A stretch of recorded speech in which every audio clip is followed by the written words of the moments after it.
ನಮಸ್ತೆ ಎಜೆ ನ್ಯೂಸ್ಗೆ ಸ್ವಾಗತ.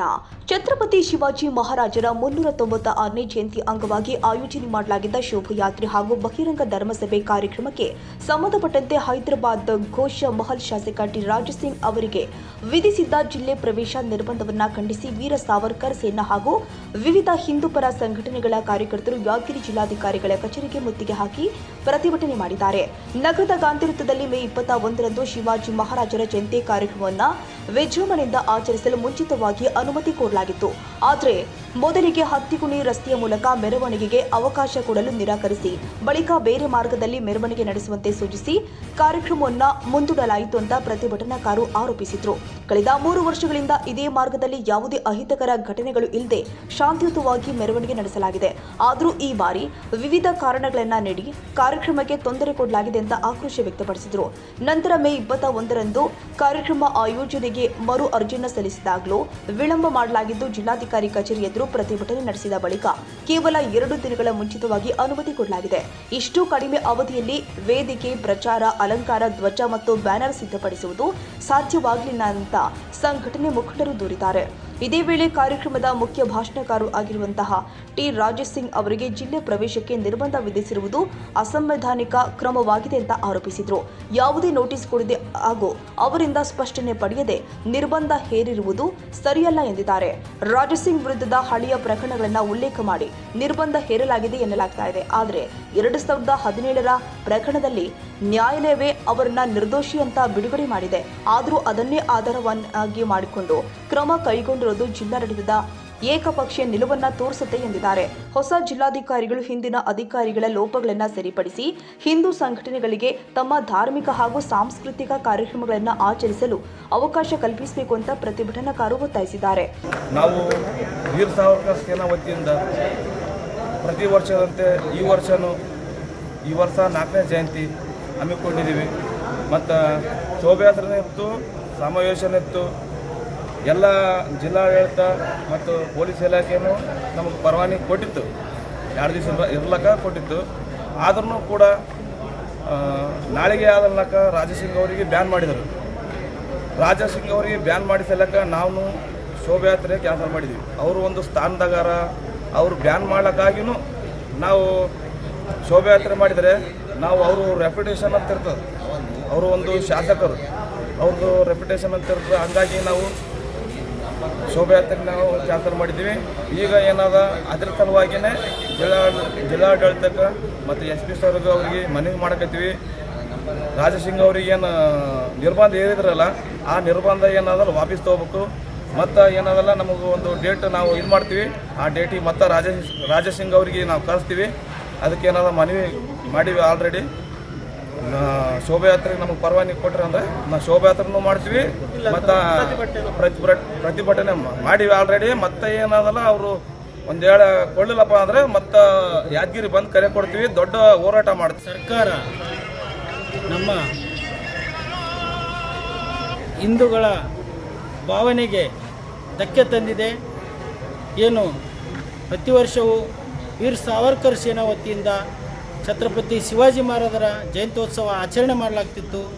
ಅದಕ್ಕೇನಪ್ಪ ಅಂದರೆ ಇವರು ವಿನಾಕಾರಣ ಹತ್ತಿಕೊಂಡ್ರಳ್ಳಿಂದ ಹೋಗಲಿಕ್ಕೆ ಅಲ್ಲಿ ಅನ್ಯಮತೀಯರು ಜಾಸ್ತಿ ಜನ ಇದ್ದಾರೆ ಅಂಥೇಳಿ ಕುಂಟು ನೆಪ ಒಡ್ಡಿ ನಮಗೆ 18/4ಕ್ಕೆ ಜಯಂತ್ಯೋತ್ಸವ ಆಚರಣೆ ಮಾಡಲಿಕ್ಕೆ ಭದ್ರತೆ ನೆಪ ಒಡ್ಡಿ ಆ ರಸ್ತೆಯಿಂದ ಹೋಗಲಿಕ್ಕೆ ಅನುಕೂಲ ಮಾಡಿ ಕೊಡಲಿಲ್ಲ.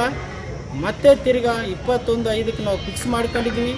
ಫಿಕ್ಸ್ ಮಾಡ್ಕೊಂಡಾಗ ಅವಾಗೂ ಸಹಿತ ನಮ್ಮನ್ನು ಅಲೆದಾಡಿಸಿ ಈ ಛತ್ರಪತಿ ಶಿವಾಜಿ ಮಹಾರಾಜರ ಜಯಂತ್ಯೋತ್ಸವ ಆಚರಣೆ ಮಾಡಲಿಕ್ಕೆ ಕಡೆಗೆ ಯಾವಾಗ ನಾವು ಜಿಲ್ಲಾಧಿಕಾರಿ ಕಚೇರಿ ಮುಂದೆ ಪ್ರತಿಭಟನೆ ಮಾಡಿದ್ದೀವಿ, ಆವಾಗ 2 ದಿವಸ ಇರಬೇಕಾದ್ರೆ ನಮಗೆ ಜಯಂತ್ಯೋತ್ಸವ ಆಚರಣೆ ಮಾಡಲಿಕ್ಕೆ ಅವಕಾಶ ಕೊಟ್ಟು ಆ ನಂತರ ನಮ್ಮ ಜಯಂತ್ಯೋತ್ಸವ ಕಾರ್ಯಕ್ರಮಕ್ಕೆ ಏನು ದಿಕ್ಸೂಚಿ ಭಾಷಣಕಾರರಾಗಿ ಹೈದರಾಬಾದಿನ ಶಾಸಕರಾದ ಟಿ ರಾಜಸಿಂಗ್ ಅವರು ಆಗಮಿಸಬೇಕಾಗಿತ್ತು.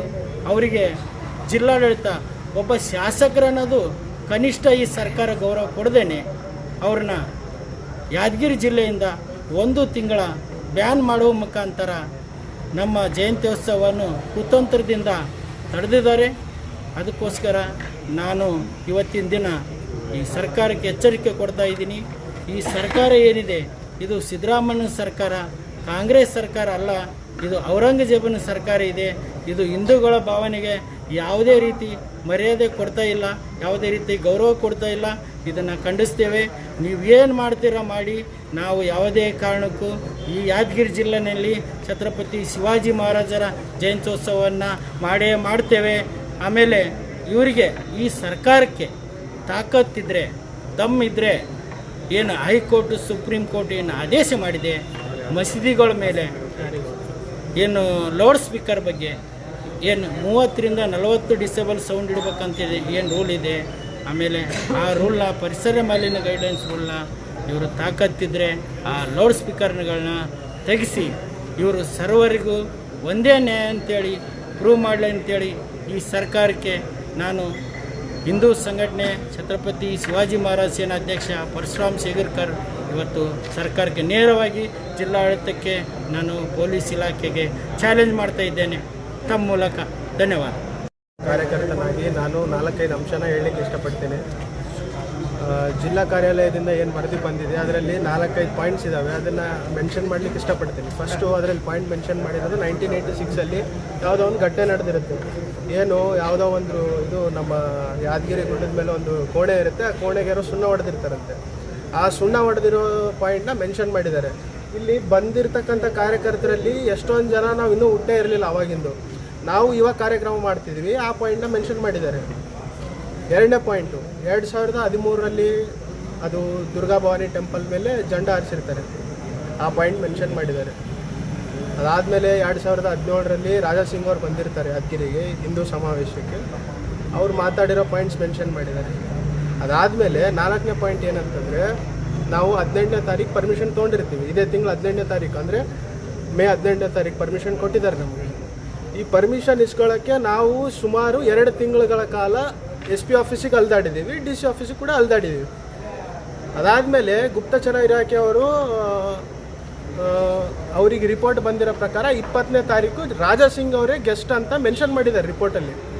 ಅಂದರೆ ನಾವು ಸಾಮಾಜಿಕ ಜಾಲತಾಣದಲ್ಲಿ ಸುಮಾರು 1.5 ತಿಂಗಳಿಂದ ಮೆನ್ಷನ್ ಮಾಡಿದ್ದೀವಿ ರಾಜಾ ಸಿಂಗ್ ಅವರೇ ಗೆಸ್ಟ್ ಅಂತ. ಗುಪ್ತಚರ ಇಲಾಖೆ ಅವರಿಗೆ 20ನೇ ತಾರೀಕೆ ತಿಳಿಬೇಕಾಗಿತ್ತ? ಅಂದರೆ ಇಷ್ಟು ದಿನ ಇಲ್ಲಿ ಮಲ್ಕೊಂಡಿದ್ರ ಗುಪ್ತಚರ ಇಲಾಖೆ ಅಲ್ವಾ? ಇದೆಲ್ಲ ಪಾಯಿಂಟ್ಸು ಮುಂದೆ ಹಿಂಗೆ ಹಾಕ್ಕೊಂಡು ಕುಂತ್ರೆ ಮುಂದೆ ಬರತಕ್ಕಂಥ ದಿನಗಳಲ್ಲಿ ಪ್ರತಿಯೊಂದು ಹಿಂದೂ ಸಮಾಜ ಏನು ಹಿಂದೂ ಕಾರ್ಯಕ್ರಮಗಳಿರ್ತವೆ ಅವ್ರಿಗೆಲ್ಲ ಜಿಲ್ಲಾಡಳಿತದಿಂದ ನಾವು ತಗೋಬೇಕಾಗುತ್ತೆ. ಅವ್ರು ಹೇಳಿದ್ರಷ್ಟೇ ಮಾಡೋದು, ಬಿಟ್ಟರಷ್ಟೇ ಮಾಡೋದು, ಈ ಥರ ನಡೀತಾ ಇದೆ ಯಾದಗಿರಿ ಜಿಲ್ಲೆಯಲ್ಲಿ. ಇದೇ ಮೊದಲನೇ ಬಾರಿ ಅನ್ಕೊಂತೀನಿ. ಹಲವಾರು ರಾಜಕಾರಣಿಗಳ ಕೈ ಇದೆ ಇದರಲ್ಲಿ ಏನ್ರಿ. ಹಂಗಾಗಿ ಎಚ್ಚೆತ್ಕೊಳ್ಬೇಕು ಎಲ್ಲ ಹಿಂದೂಗಳು. ಇಷ್ಟು ಹೇಳಿ ನನ್ನ 2 ಮಾತು ಮುಗಿಸಿ. ಪ್ರತಿಭಟನೆಯಲ್ಲಿ ವೀರ ಸಾವರ್ಕರ್ ಸೇನಾ ಜಿಲ್ಲಾಧ್ಯಕ್ಷ ತ್ಯಾಗರಾಜ ತಾಂಡೂರ್ಕರ್, ಪರಶುರಾಮ್ ಶೇಗುರ್ಕರ್, ವೀರೇಶ್ ಸಾಹುಕರ್, ಸುರೇಶ್ ನಾಯಕ್, ಪವನ್ ಲಿಂಗೇರಿ, ಮಂಜುನಾಥ ಚಿಂತನಹಳ್ಳಿ, ಕಾಶಿ ಬೆಳಗೆರೆ ಸೇರಿ ಹಲವರು ಭಾಗವಹಿಸಿದ್ರು. Nizamuddin Yadgiri, AG news.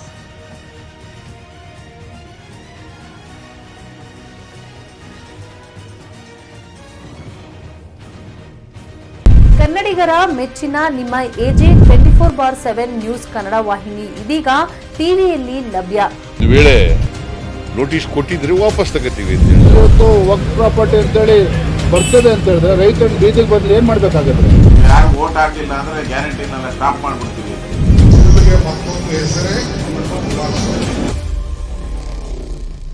ಕರ್ನಾಟಕ ಮತ್ತು ದೇಶ ವಿದೇಶ 360 ಡಿಗ್ರಿ ಸುದ್ದಿ ಹಾಗೂ ಉತ್ತರ ಕರ್ನಾಟಕ, ಬೆಳಗಾವಿ, ಬಾಗಲಕೋಟೆ, ಧಾರವಾಡ, ಹಾವೇರಿ, ಗದಗ, ಬಿಜಾಪುರ ಜಿಲ್ಲೆಯ ಕ್ಷಣದ ವಿವರವನ್ನ ಪಡೆಯುವುದಕ್ಕೆ AJ 24/7 ನ್ಯೂಸ್ ಕನ್ನಡ ವಾಹಿನಿಯನ್ನ ಲೈಕ್ ಮಾಡಿ, ವಿಡಿಯೋಗಳನ್ನ ಶೇರ್ ಮಾಡಿ, ಕಮೆಂಟ್ ಮಾಡುವ ಮೂಲಕ ನಮ್ಮ ವಾಹಿನಿಗೆ ಸಹಕಾರ ನೀಡಿ ಮತ್ತು ಚಾನೆಲ್ ಅನ್ನ ಸಬ್ಸ್ಕ್ರೈಬ್ ಮಾಡಿ. ಧನ್ಯವಾದಗಳು.